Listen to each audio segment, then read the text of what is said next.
إذا مشاهدينا، من أخبارنا نفتح ملفنا للنقاش والذي خصصناه للشأن السياقي، وما جاء في صحيفة نيويورك تايمز الأمريكية التي صنفت صحراء الجزائرية من أفضل الأماكن للزيارة في سنة 2023. الصحيفة الأمريكية سلطت الضوء على مجموعة من الوجهات العالمية التي تستحق الاستكشاف والزيارة خلال سنة 2023، حيث ضمت قائمة 52 منطقة نصحت الصحيفة بإدراجها ضمن وجهات عشاق الاكتشاف السفر. وكانت منطقة التصيل ناجر بالصحراء الجزائرية، والتي تمتاز حسبها بتنوع البيئة المعيشية على جميع المستويات، وكل شيء موجود فيها لإرضاء عشاق التجارب السياحية الأصيلة. مشاهدينا، يشاركنا في نقاش هذا الموضوع سليم غياش، خبير في السياحة وصاحب وكالة سياحية. أهلا بك معنا سيد غياش. بسم الله والصلاة والسلام على رسول الله. شكرا على الاستضافة والتوفيق إن شاء الله لك وكل الشباب. شكرا لك بداية على تلبية هذه الدعوة. بارك الله فيك. العفو إن شاء الله. إذا مثل ما قلت منذ لحظات سيد غياش، صحيفة نيويورك تايمز الأمريكية تصنف الصحراء الجزائرية وبالتحديد منطقة تصيل ناجر ضمن أفضل الأماكن للزيارة خلال سنة 2023، محتلة المرتبة الأولى عربيا، الثالثة إفريقيا، والثانية والعشرين عالميا ضمن لائحة تضم 52 منطقة. تعليقك بداية على هذا التصنيف؟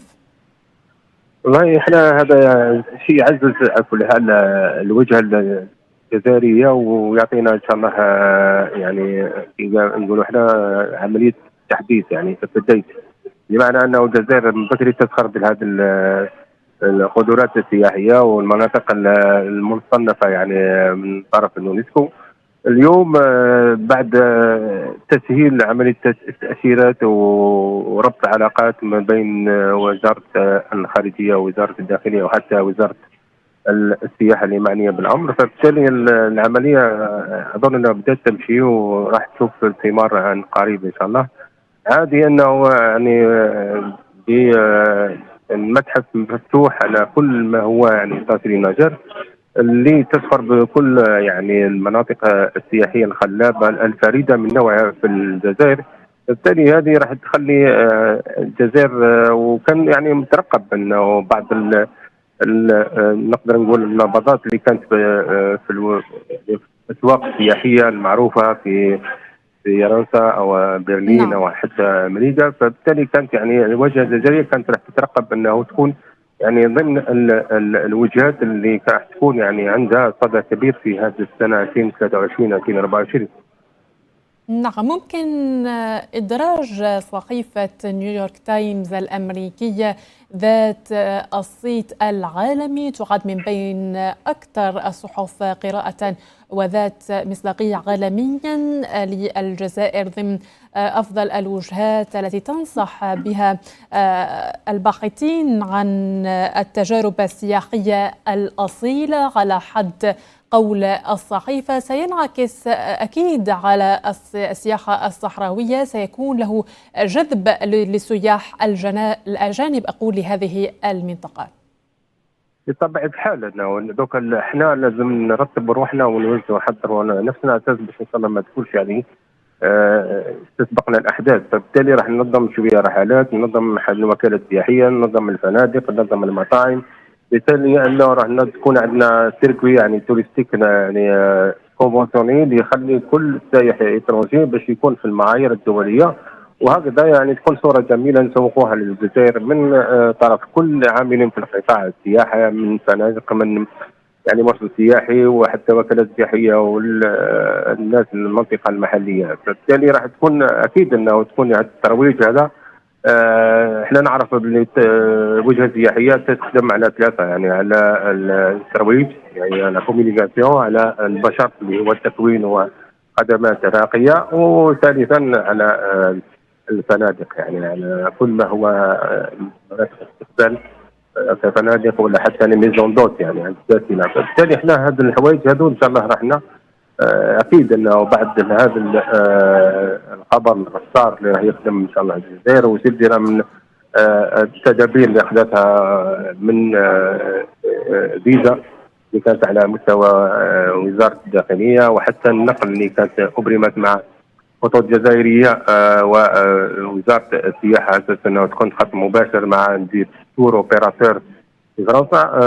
زياده على هذا اليوم ان شاء الله خبر صار اللي هو مع يعني السياح الامريكيين اللي كانت عندنا تجربه يعني تقريبا تقولي كانت يعني حوالي 4 أو 5 جروبات اللي دخلت الجزائر، واليوم هذه الجروبات رجعت بالفائده على الوجه الجزائري، والحمد لله اليوم نشوف باللي هذا الناس راح ان شاء الله تكون يعني الوجهه الجزائريه 2023 2024 بامتياز صحراء الجزائر. احنا نطلب انه في التدابير هذه يعني شوف راعي شويه الوكالات السياحيه، لان ما تنساوش باللي هما راهم مشاو على بعد عامين تاع معاناه بالكوفيد، اليوم ما عندهمش سيوله ماليه.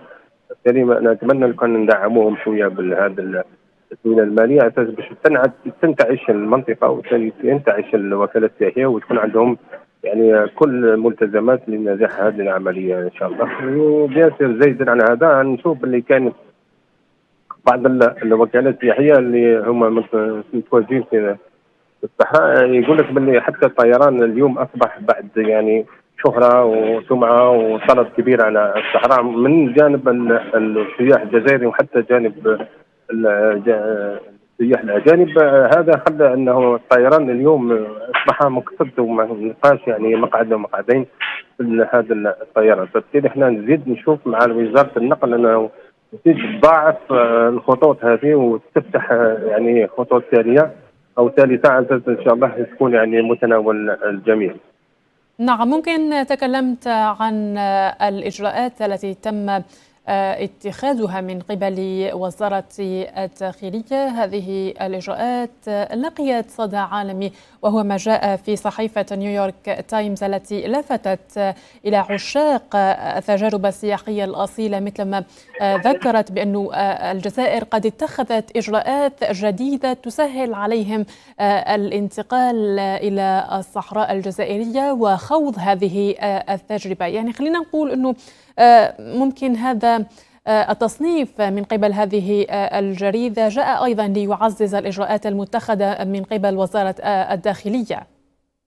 بالطبع تأكيدا احنا دخلنا في نقدر نقولوا في العولمة أو حتى في ما هو يعني التحكم في الرقمنة. فبالتالي هذه أعطت وزارة الداخلية يعني شوية من تمكين أساس أنه تتراقب كل يعني تحرك السياح داخل الجزائر. فبالتالي هذا يعطيها مصداقيه ويزيد يعطيها يعني قدره انه تستقطب اكبر عدد من السياح. عرف السياح انهم جالبين من كل ما هي يعني عمله صعبه، واكيد انه راح تكون فيها تنميه محليه. احنا نمشي في المسار اللي مشات فيه كل البلدان الافارقه ولا حتى البلدان يعني الخليج ولا يعني العرب. فبالتالي هذه احنا اكيد صح كانت شويه متاخره، بس الحمد لله يعني راح تكون عندها ثمار وراح تجيب ان شاء الله يعني اكبر عدد من السياح. احنا نعرف الجزائر يعني اللي شافها مره يحب يجي يشوفها مره ثانيه وثالثه ورابعه. فبالتالي احنا هذه الفرصه هذه راح تعزز، ونشكر كل العاملين في القطاع، وزاره الداخليه ووزاره الخارجيه وحتى وزاره السياحه اللي هي مشرفه على القطاع هذا، انهم قدروا ينسقوا بيناتهم باش يدخلوا على الكلوستر هذا، والكلوستر هذا اللي كنا نطالبوا به باش يكون يعني اسره ناجحه اللي تخلي الوجهه الجزائريه يعني تكون يعني صوره جميله وندي حقنا كما قال واحد من سوق السياحه اللي يعد تقريبا حوالي في البحر الابيض مثلا لا يقل على 600 نقدر نقول 600 مليون. فبالتالي احنا حبينا لو كان يعني يكون عندنا تقريبا 10 او 15 او 20 مليون. احنا العام هذا نقول ان شاء الله الى لحقنا 5.5 مليون سائح يكون يعني انجاز كبير للجزائر، وان شاء الله نترقب ونعاود نرجعوا للرتبه تاعنا اللي كانت معروفه بالقديم. ونكون يعني تقريبا حوالي مليونين أو مليون ونص سائح سنويا في الجزائر.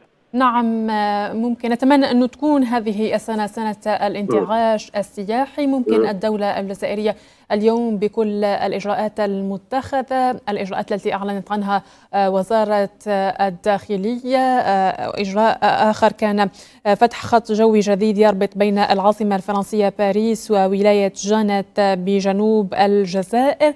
اليوم الدولة الجزائرية ترغب أو تريد بأن تجعل السياحة في الجزائر ترتكز على السياحة الصحراوية كونها قاطرة لتثمين وترويج السياحة في الجزائر. اليوم الجزائر تزخر بعديد المناطق التي خلينا نقول يعني بكل فخر ليست موجودة في مناطق أخرى من العالم في هذا المسعى. اليوم وكالة السياحة لها دور كبير في تحقيق هذا المسعى أيضا. أكيد احنا في السلسلة اللي